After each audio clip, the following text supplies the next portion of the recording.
Bonjour à tous, je suis Hervé Van Rijn, le fondateur d'RH Performance. Merci de vous être branchés sur les ondes de Radio Barbare, le podcast engagé pour un monde professionnel responsable. Chaque mois, nous vous proposons de prendre une dose d'inspiration auprès d'experts en ressources humaines, d'entrepreneurs, etc. Ma première fois, votre première fois, notre première fois, souvenez-vous. Quel souvenir vous gardez de cette première fois? Était-ce agréable? L'était-ce moins? Quelles sont les émotions que ça vous a apporté? Ce que je vous propose dans ce podcast, c'est, avec mon invité, de parler avec lui de ses premières fois. Ses premières fois professionnelles, bien évidemment. Vous écoutez aujourd'hui l'interview première fois. Ce podcast vous est proposé par le groupe RH Performance, votre partenaire recrutement, formation, coaching, team building et outplacement. J'ai le plaisir aujourd'hui de recevoir Audric Darbon. Audric fait partie des belles rencontres de ces dernières années. Un jeune entrepreneur, je crois qu'il a 34 ou 35 ans, on ne sait jamais vraiment. Peut-être que lui, il ne le sait pas non plus d'ailleurs.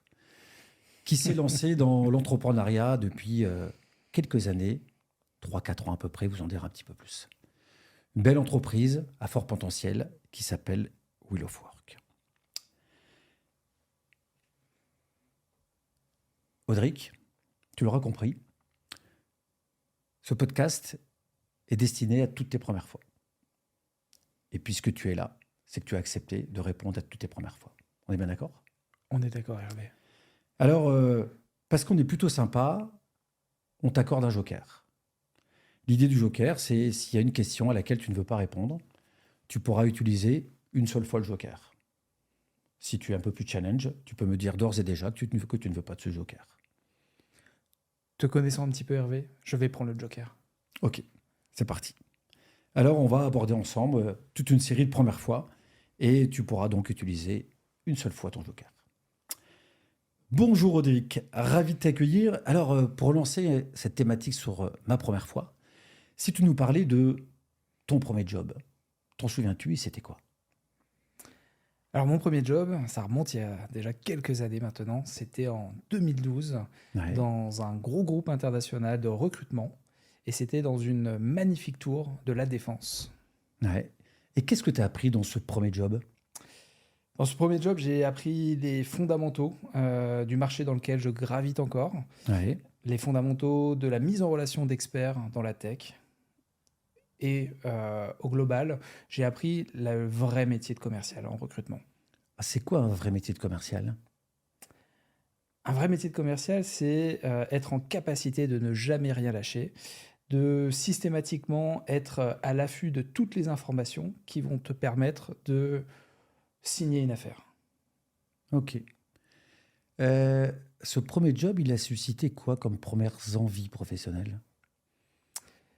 Il a surtout révélé un vrai tempérament d'entreprendre, donc d'entrepreneur, et cette volonté de développer déjà dans un premier temps une première business unit, et ensuite d'aller beaucoup plus loin dans ce métier-là, ce qui fera qu'aujourd'hui, on arrive à la création d'une société. Est-ce que tu as une première anecdote professionnelle à nous partager? Un moment fort qui a peut-être marqué ta première expérience, qui a pu symboliser une réussite, une difficulté? Qu'est-ce que tu auras envie de nous partager? Sûrement la première signature d'un contrat. Ouais. Et en Hum, quoi elle était belle, en quoi elle était forte? Comme toute première fois, on s'en souvient, et Ouais. c'était le début de l'aventure avec un très beau client avec lequel on travaille encore aujourd'hui, avec lequel j'ai gardé une relation sur du très long terme, et forcément, ça marque. Ok. Est-ce que c'est dans ce premier job que tu as eu ta première gamelle, ta première difficulté? Oh oui, et pas qu'une. Ah, et la plus belle, c'est quoi? Sûrement lorsque le contrat est signé et que quelques jours plus tard, finalement, le consultant décide de ne pas se rendre sur la mission, Ouais. et que le client t'appelle quelques minutes après, normalement, l'arrivée du consultant, et te dit que il l'attend toujours avec son café, et que finalement le consultant ne viendra jamais. Et qu'est-ce qu'on apprend de son premier échec? Beaucoup de résilience à avoir Mhm. et surtout de recommencer, recommencer et toujours recommencer. Ne rien lâcher. Donc ça, c'est peut-être un premier échec, première difficulté. Ta première réussite, est-ce que tu t'en souviens? Alors, sûrement lorsque, pour la première fois, un groupe du CAC 40 m'a ouvert ses portes, m'a fait confiance et encore une fois, a permis une belle aventure sur du long terme avec une multitude de signatures par la suite. Ok. Toujours dans les thématiques, ma première fois, parce que ça va être notre fil rouge, quel est ce moment où tu as ta première envie d'entrepreneur? Est-ce qu'il y a un élément en particulier qui va déclencher cette envie, où tu vas te dire, et pourquoi pas moi? Et pourquoi pas me lancer un jour dans l'entrepreneuriat? Pourquoi pas un jour générer ce déclic et y aller? Il y a toujours eu cette envie de créer une boîte, cette envie de développer son affaire. Et cette envie, elle a mûri au fur et à mesure des années et elle s'est développée. L'expérience, je pense, au travers de différentes sociétés, m'a permis d'approfondir la réflexion. Mhm. Et c'est après quelques années quand même que cette mise en pratique, cette volonté de créer une société a été mise en place avec l'arrivée de Wheel of Work. Ok. Tes proches, comment ils ont vécu cette envie progressive d'aller petit à petit vers l'entrepreneuriat? Tu t'es senti comment autour avec eux? Est-ce que tu t'es senti soutenu? Est-ce que ça générait de l'incertitude? Comment tes proches, ton épouse, tes parents, tes amis ont réagi? Très bien, parce que concrètement, c'est quelque chose que j'ai toujours eu en moi, toujours eu cette volonté de développer, de créer. Et lorsque finalement on décide de passer le pas, nos proches, ou en tout cas mes proches, étaient convaincus que ça réussirait. Et c'est, je pense, un des facteurs de la réussite aujourd'hui de cette aventure entrepreneuriale. Parce que je pense que sans ses proches, et notamment sans ma femme Mm. aujourd'hui, concrètement, cette aventure ne serait peut-être pas aussi belle. Parce que la vie d'entrepreneur, c'est des hauts, c'est des bas. Et il y a forcément un pilier. Et ce pilier, pour moi, c'est la famille, c'est les proches. Ok. Souvent, les entrepreneurs, quand j'interviewe des hommes, parce que malheureusement, il y a beaucoup plus d'hommes que de femmes dans l'entrepreneuriat, souvent ils parlent de leur épouse, de leur moitié. Quel rôle elle peut avoir justement ton épouse? Je ne peux pas dire les épouses de manière générale, mais ton épouse, qu'est-ce qu'elle t'apporte? Un bel équilibre, une stabilité. Ouais. Lorsque la journée n'a pas été bonne, c'est un soutien le soir. Et au contraire, lorsqu'elle a été excellente, c'est aussi de partager des moments. Et ces moments-là, avec ma femme, ça permet de, évidemment, souder des liens encore plus forts et de garder cet équilibre fondamental lorsqu'on est entrepreneur. Et ça dit, Rodrigue, que sans ton épouse, tu te serais peut-être pas lancé?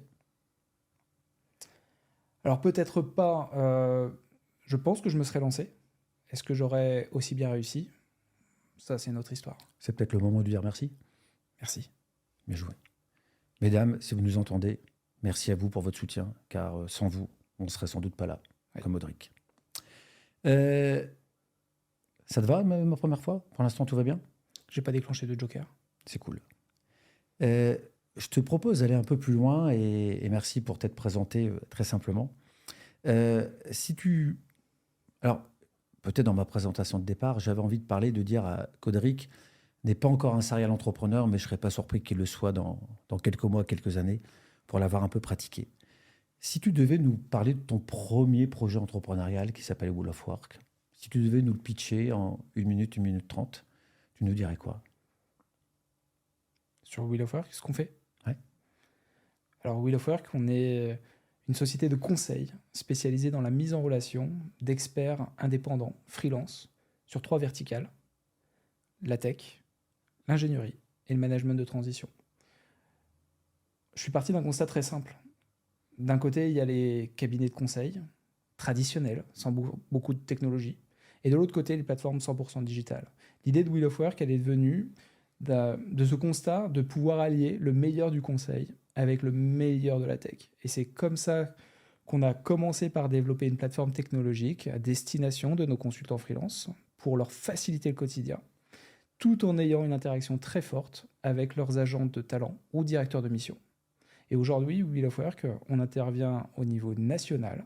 On accompagne de la très belle start-up qui vient de lever des fonds jusqu'au groupe du CAC 40. Et on a une bonne centaine de consultants experts en mission.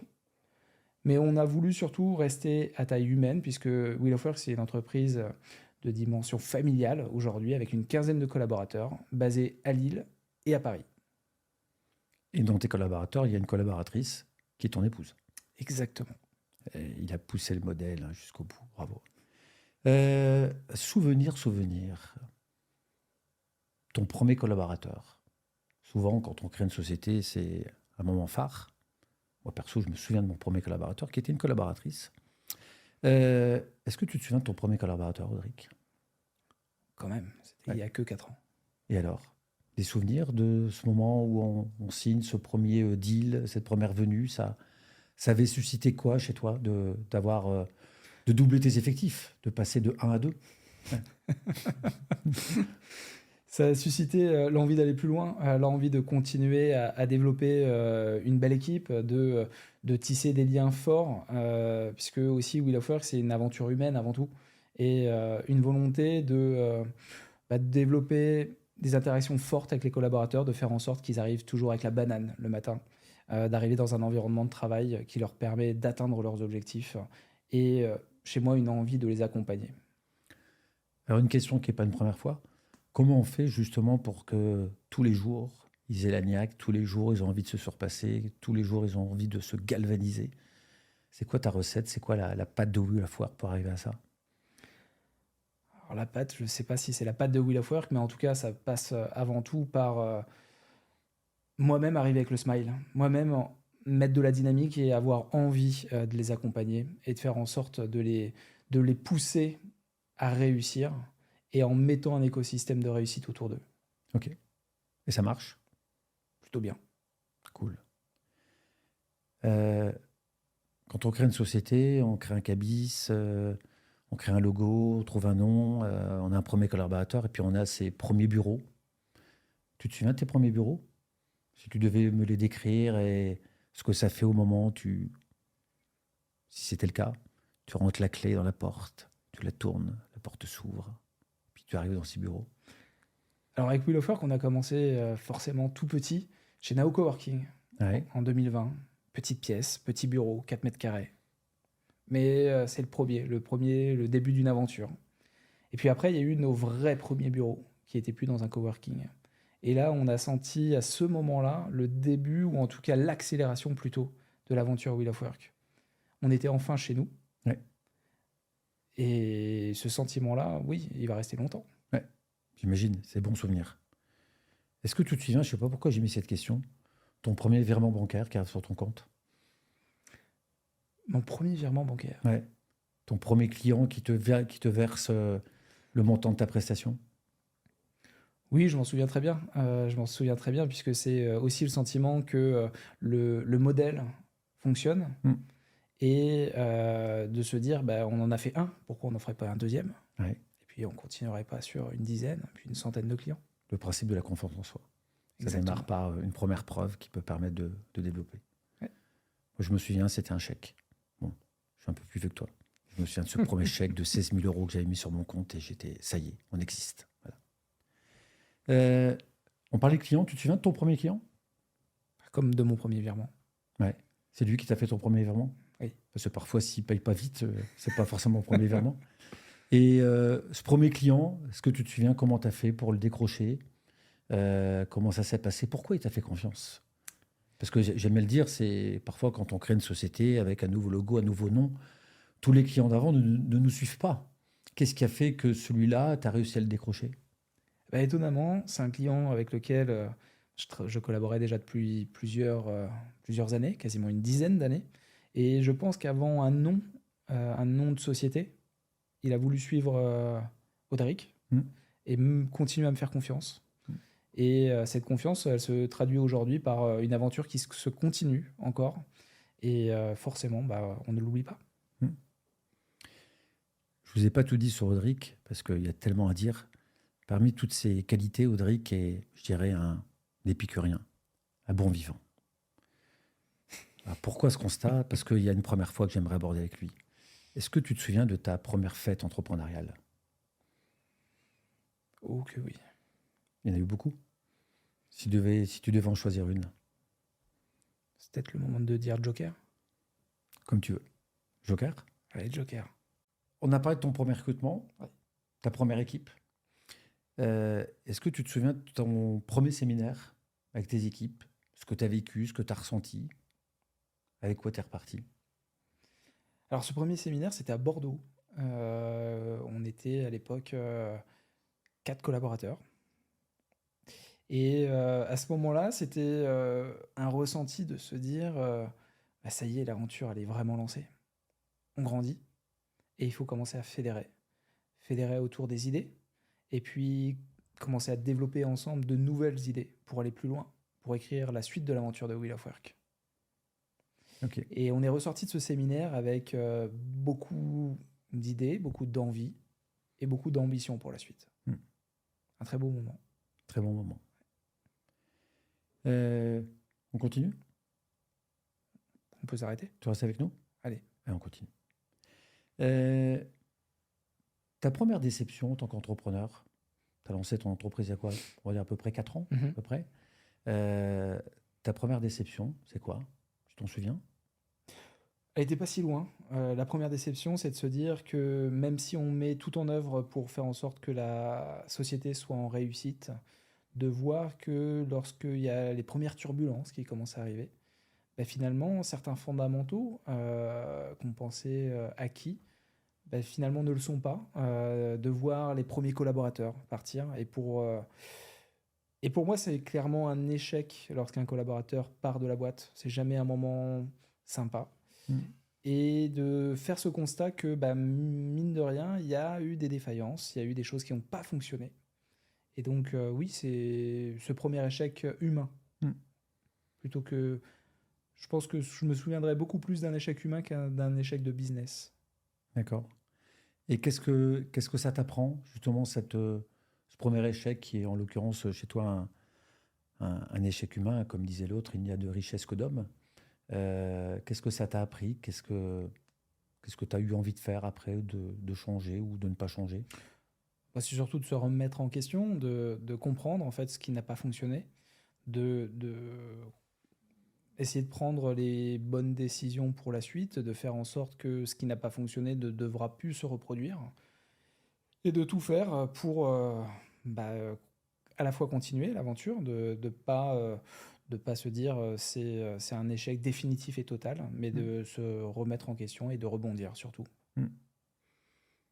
Comme on a parlé d'échec ou de déception, j'ai envie d'équilibrer et te parler de ton premier motif de satisfaction, ta première belle fierté durant ces 4 premières années. Ça serait quoi? C'est de voir l'équipe grandir d'année en année. J'ai commencé tout seul, premier collaborateur, comme tu le disais tout à l'heure, puis aujourd'hui on est une quinzaine. On a fait de 0 à 10 millions de chiffre d'affaires en 4 ans. Wow. Et on espère que l'aventure ne va pas s'arrêter là. Ouais. Pourquoi s'arrêterait-elle là? Pas de raison. Ouais. Ta première erreur de casting, parce qu'on fait tous des erreurs de casting, tu travailles dans le recrutement et on sait tous que celui qui ne se trompera jamais lève la main. Et dans ces cas-là, personne ne lève la main dans cette salle. Est-ce que tu te souviens de ta première erreur de casting? Oui. On ne donnera pas de nom. On ne donnera pas de nom. C'est pas un joker, mais c'est un peu comme ça. Et on en fait tous. L'erreur est humaine. Tu te souviens de ton premier refus? Pourquoi je te dis ça? Parce qu'en préparant les questions, je me souviens quand j'ai créé RH Performance, au bout d'1 an et demi, 2 ans, on avait bien accéléré. Et puis je rencontre plusieurs candidats. Une candidate, on va au bout. Et puis à la fin, je fais une proposition. Elle a hésité. Et puis je me souviens, elle m'avait dit Hervé, je vous aurais bien rejoint, mais j'ai une grosse boîte qui me propose un super plan de carrière, etc. Et vous êtes une PME et j'ai peur de m'ennuyer. Et puis, elle m'avait dit non. J'étais triste. Voilà. Est-ce que toi aussi, tu te souviens d'un premier refus d'un candidat ou d'une candidate ou d'un partenaire qui t'aurait marqué dans ce démarrage d'entreprise? Alors le premier refus, ça a plutôt été du côté de nos consultants et Mmh. pas collaborateurs, puisque pour l'instant, on n'a pas eu de refus de collaborateurs de nous rejoindre. Donc ça, c'est une première satisfaction. Mais plutôt côté consultant, lorsque forcément, bah, on a un client qui souhaite intégrer un de nos experts et finalement, cet expert choisit de partir sur une autre voie, une autre mission. Ouais. Et là, C'est la déception. déception, du business en moins. Business faut en tout recommencer. moins et surtout beaucoup d'heures de travail perdues. Mmh. Donc forcément, oui, un peu de déception. On redémarre à zéro. Et on rebondit, on recommence. Ouais. Est-ce que tu te souviens de ta première démission? La première fois, il y a quelqu'un de ton équipe qui te donne une démission. Alors parfois, parfois elle est bienvenue, parfois elle ne l'est pas. Est-ce que tu t'en souviens de ta première démission? Oui, et comme je disais un petit peu avant, c'est forcément vu comme un échec lorsqu'on est entrepreneur et qu'on aime collaborer, travailler avec justement ses collaborateurs. Donc oui, je m'en souviens très bien de cette première démission. Et comment on la vit? On la vit, bah, je suis toujours parti d'un principe où un collaborateur qui n'est pas bien dans la société ne doit pas y rester. Et je pense que la vie est relativement courte pour s'ennuyer au travail. Mmh. Donc moi, je pars du principe où si un collaborateur souhaite partir de Wheel of Work, évidemment, c'est un échec de mon côté, mais il faut qu'il puisse continuer et lui-même avancer sur Mmh. la voie qui est la sienne.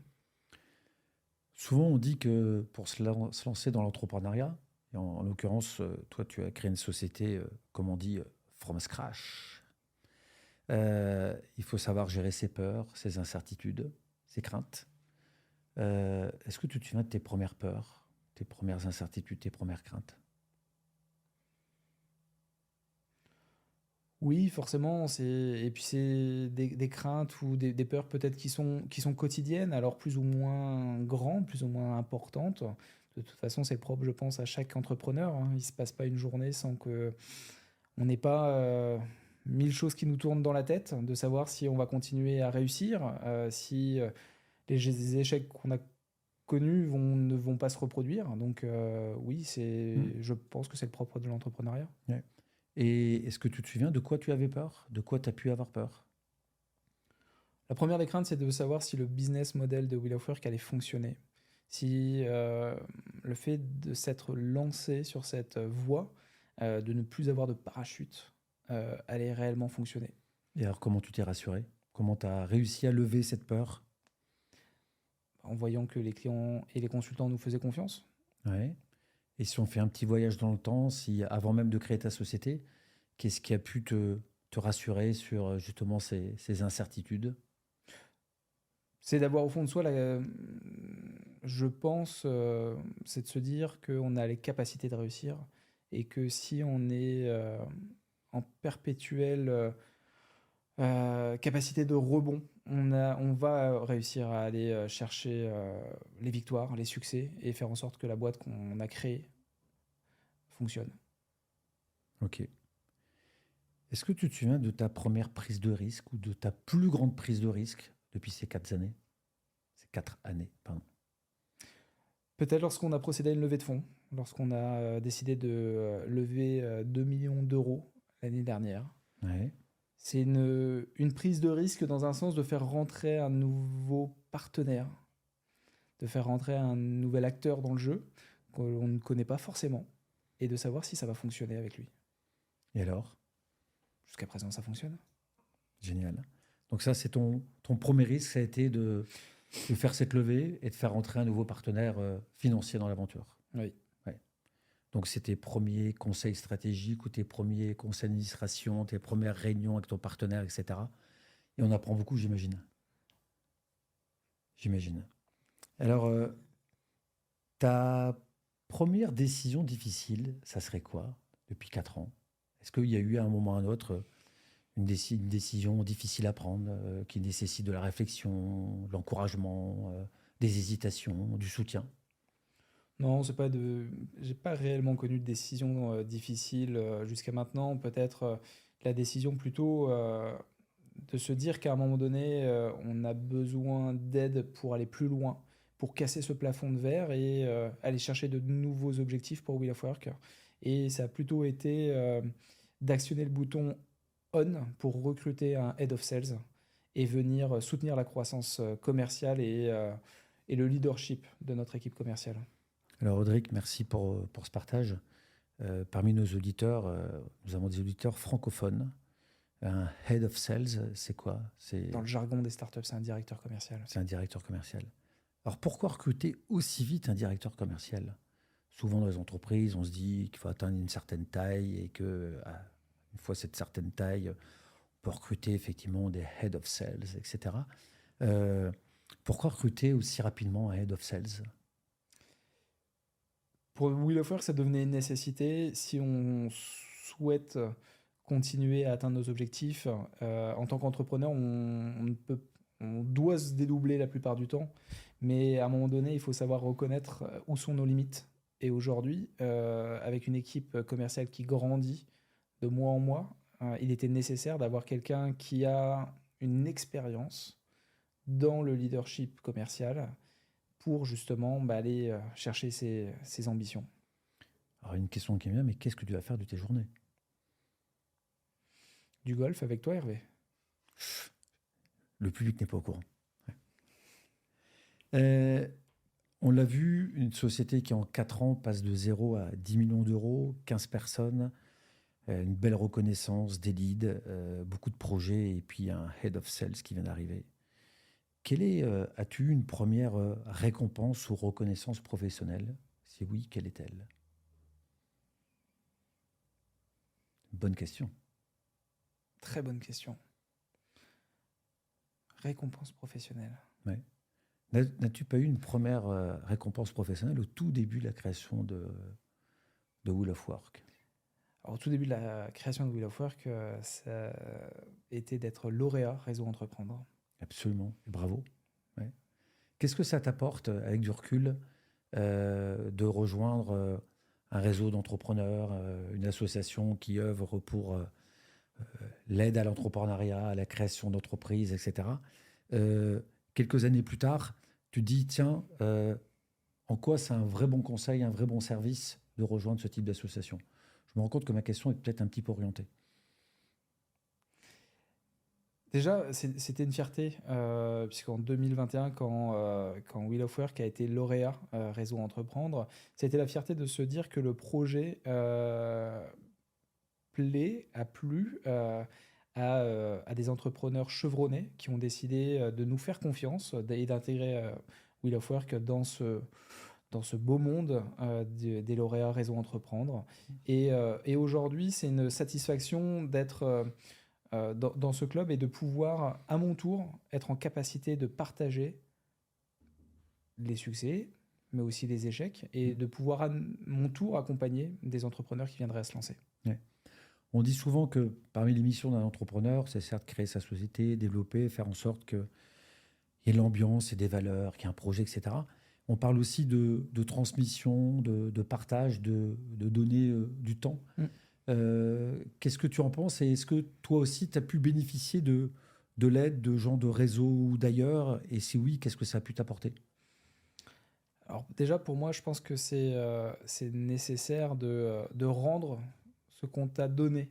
Et j'ai eu la chance d'être très bien entouré au début de la création de Wheel of Work, d'avoir notamment de très bons conseils, des conseils d'une personne que tu connais plutôt bien, Hervé, qui te permet d'éviter certaines erreurs, d'aller plus vite, de rencontrer les bonnes personnes. Et je pense que ça forcément facilite le développement d'une société. Et donc aujourd'hui, ce que je souhaite, c'est avant tout pouvoir rendre l'appareil. Et c'est pour ça que l'investissement auprès de jeunes entrepreneurs qui viendraient à lancer leur société, pour moi, c'est une vraie volonté aujourd'hui. C'est cette rencontre que tu as pu faire de manière, on va dire, rencontrer des personnes, soit à travers le réseau Entreprendre dont tu parlais et d'autres réseaux et ailleurs. En quoi ça t'a fait gagner du temps, de l'efficacité? Qu'est-ce que ça a pu t'apporter concrètement? Est-ce que tu as un ou deux exemples de dire, tiens, sans ces rencontres, j'aurais peut-être pas fait ceci ou cela, et ça m'a justement fait gagner du temps, l'efficacité ou autre. Est-ce que tu as un ou deux exemples pour nos auditeurs, justement? Alors, c'est surtout des mises en relation. Oui. Des mises en relation et peut-être qu'on a dans notre belle région du Nord cette capacité à aller justement développer du réseau beaucoup plus rapidement. Et je pense que moi, ce qui m'a beaucoup apporté, c'est justement cette capacité à me mettre en relation avec les bonnes personnes, que ça soit pour faire des affaires, mais aussi pour avoir des conseils, avocat, fiscalité, etc. Ça te permet encore une fois d'aller plus vite. Mm. Donc Donc, c'est une multitude ouais, d'exemples, hein, mais ouais, c'est pour moi le réseau et les ouvertures de portes qui ont facilité l'accélération et le développement de la société. ouais. Et c'est dire, voilà, ces rencontres-là t'ont permis de gagner du temps, gagner de l'efficacité. Oui. C'est des connexions qui sont gagnées et qui permettent de. Super.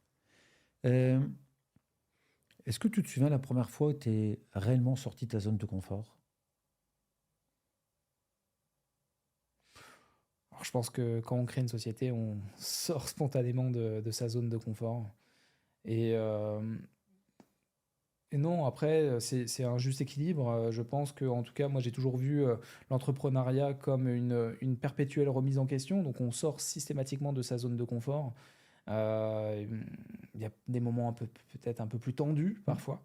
Mais en tout cas, je pense, et en tout cas, je pars toujours du principe où il faut vivre cette aventure comme un jeu et justement faire en sorte que bah, le plaisir soit quotidien. Ok. Merci Audric. On dit souvent que l'entrepreneur est quelqu'un de très investi. On entend dire que le bon équilibre entre l'opérationnel et la stratégie, c'est 50% d'opérationnel, 50% de stratégie. Et c'est sûr que plus l'entreprise est grande, peut-être plus on peut y arriver, je ne sais pas. Et on dit souvent que le chef d'entreprise, il est important qu'il aille s'aérer, prendre du recul, sortir de son business pour apprendre, pour aller rencontrer, pour s'aérer. Euh, Quel est ton premier club d'entrepreneurs que tu as rejoint, que tu as pu rejoindre récemment? J'ai eu beaucoup de chance d'intégrer très rapidement l'APM. Alors, c'est quoi la PME? Alors l'APM, c'est un club d'entrepreneurs qui, au travers d'une rencontre mensuelle, te permet sur une partie de la journée d'échanger entre entrepreneurs et sur une autre partie d'avoir des interventions de haut niveau. Des interventions qui te permettent de prendre du recul et justement de te sortir de cette bulle dans laquelle tu peux être au quotidien et justement de te faire prendre de la hauteur. Ok. Tu te souviens de ta première rencontre APM? Non? Non. Alors, quelle est ta première rencontre qui t'a le plus marqué? Ça serait quoi?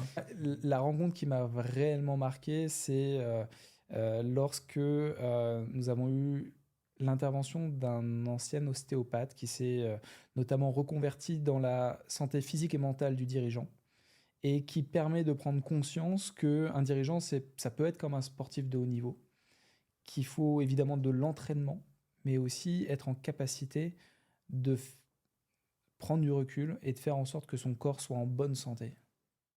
Ouais. Et qu'est-ce que tu en as retenu? Qu'est-ce que tu as appris? Qu'est-ce que tu as appris justement de cette rencontre APM? Justement, de prendre des moments aussi pour soi, d'être d'être en capacité justement de ne pas être tout le temps dans la zone rouge et de savoir faire redescendre la pression pour faire en sorte que Hmm. bah, l'aventure évidemment entrepreneuriale continue, mais aussi la santé physique et mentale aussi Hmm. continue sur le long terme. Tu viens de parler, tu viens d'ouvrir un sujet important qui est cher aux entrepreneurs, c'est justement cette santé physique, mentale, etc. C'est pas une question de première fois. Euh, c'est quoi la vigilance qu'on doit avoir quand on est entrepreneur là-dessus? Sur quoi on doit être attentif? Qu'est-ce qu'on doit écouter? Quel conseil tu auras envie de donner justement sur cette thématique santé au sens large? Docteur Audric Darbon. Je pense qu'il faut savoir s'écouter. Il faut savoir prendre du recul et savoir dire stop à un moment donné. Pendant plusieurs jours, on est dans cette fameuse zone rouge, savoir prendre des moments pour soi et des moments de recul qui vont réellement faire redescendre cette pression. Alors pour les uns, ça peut être le sport. En tout cas, moi, c'est pour moi un basique de mon quotidien. Aller faire du sport, se changer complètement les idées. Et je pense qu'un entrepreneur, tout entrepreneur, devrait pouvoir se l'accorder. D'accord. C'est quoi? C'est s'accorder du temps pour soi? Oui, Ouais. Du temps de rencontrer, s'aérer l'esprit? C'est tout ça à la fois? oui. Ouais. Je pense que c'est important parce que toute la journée, en tant qu'entrepreneur, on est extrêmement sollicité, que ce soit par les clients, les collaborateurs, les interventions diverses et variées. Et finalement, on peut un petit peu s'oublier et retrouver ces moments de plaisir et de recul, c'est hyper important. Ouais. Tu comparais l'entrepreneur ou l'entrepreneuse, bien évidemment, à sportif de haut niveau. Euh, Est-ce qu'il t'est arrivé d'avoir une première fois envie d'arrêter? Non. Non, pas encore. Non. Ouais. Et qu'est-ce qui pourrait te donner un jour envie d'arrêter? Est-ce que tu t'es déjà posé la question? Je pense que quand on est mordu, on a envie de continuer. Et si un jour l'aventure Wheel of Work devait s'arrêter, il y aurait une autre aventure qui reprendrait le relais. Donc pour l'instant, il est beaucoup trop tôt pour le dire. Comme la thématique, c'est ma première fois, c'est quoi ton premier, second projet professionnel? Tu as vu, j'ai fait un effort de garder ma première fois. S'il y avait une, une- une autre idée de création d'entreprise, est-ce que tu l'as déjà en tête? Est-ce qu'elle mûrit? Est-ce que tu y penses déjà? Non, pour l'instant, on va rester On reste focus. focus. On a Ouais. beaucoup de choses à faire encore. Et on arrive tout doucement à la fin de ce podcast autour de ma première fois en tant qu'entrepreneur. Ma question, elle va pas être autour de ta première fois. Euh, Si tu avais un ou plusieurs conseils à donner à nos publics pour donner envie de se lancer, donner envie d'entreprendre, oser lâcher le monde le monde du salariat avec ses avantages et inconvénients, puis oser faire le grand saut. C'est quoi les deux, trois conseils que tu auras envie de donner pour que nos auditeurs se disent, tiens, pourquoi pas moi? Alors, je pense qu'il faut être pleinement conscient de ses forces et faiblesses. Mhm. Et de se dire que si c'est une petite idée qui vous trotte dans la tête depuis déjà quelques jours, semaines, mois, années, bah, il faut y aller. Il faut Ouais. se lancer. Donc, Tout en restant mesuré. ouais. Donc, ton premier conseil, c'est quand la petite musique, elle joue régulièrement et elle revient régulièrement, Ouais. c'est se dire, écoutez. Donc, le premier conseil, ça serait de nous dire, Il faut s'écouter. voilà, s'écouter quand la petite musique vient pour se dire, tiens, ça vaut le coup. Mm. Un deuxième conseil, Audric, ça serait quoi? Savoir s'entourer. Ouais. Et s'entourer. S'entourer des bonnes personnes, s'entourer des personnes qui vont vous permettre d'être dans le succès, vous permettre de réussir cette vie entrepreneuriale. Ouais. Parce que tout seul, on peut potentiellement y arriver, mais en étant bien entouré, on va y arriver. Très bien. Donc, ton deuxième conseil, c'est s'entourer en pro, en perso, de gens bienveillants, exigeants qui vont t'aider. C'est ce que tu as fait avec Réseau Entreprendre, c'est ce que tu as fait avec les différentes rencontres. Ça me fait penser à ce fameux conseil ou adage africain qui est seul on va vite et ensemble on va plus loin. Est-ce que tu aurais un troisième conseil à nous donner? J'imagine que oui. Le troisième conseil, c'est de se faire plaisir Ouais, et d'aller au bout de son idée. ouais. Moi, j'aime bien ce conseil. Merci Audric. Merci de nous avoir écoutés sur ma première fois en tant qu'entrepreneur, dédié à tous les hommes et les femmes qui ont fait le grand saut. Nos prochains rendez-vous, c'est au mois d'octobre, avec Clémentine et Laurence, qui vont nous parler de cohésion d'équipe. Bonne rentrée à tous.